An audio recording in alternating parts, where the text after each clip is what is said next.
বেল্লাল ও মিল্লাত দুই বন্ধু, দুজনের গলায় গলায় ভাব। একদিন বিকেলে তারা বেড়াতে বেরুলো।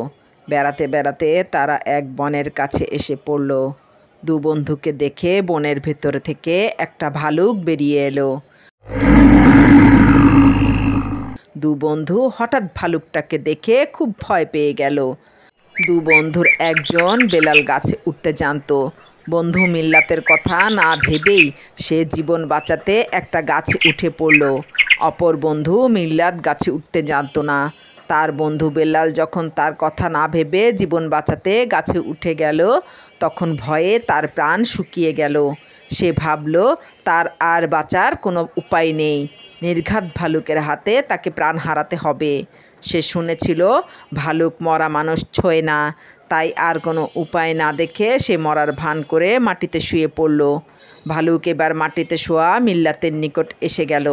মিল্লাত শ্বাস বন্ধ করে মরার মতো সেখানে পড়ে রইল।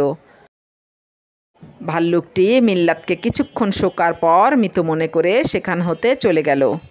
ভাল্লুকটা চলে যেতেই বন্ধু বেলাল যে এতক্ষণ গাছে লুকিয়েছিল, সে গাছ থেকে নেমে এসে নিচের বন্ধুকে জিজ্ঞাসা করল, ওহে বন্ধু মিল্লাত, ভাল্লুকটা তোমার কানে কানে কি যেন বলে গেল?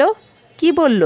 বন্ধু মিল্লাত চটপট উত্তর দিল, ভাল্লুকটি বলে গেল যে বন্ধু তোমাকে বিপদের মুখে ফেলে পালায় তাকে আর কোনো দিন বিশ্বাস করো না, তার সাথে বেড়াতে বেরিও না।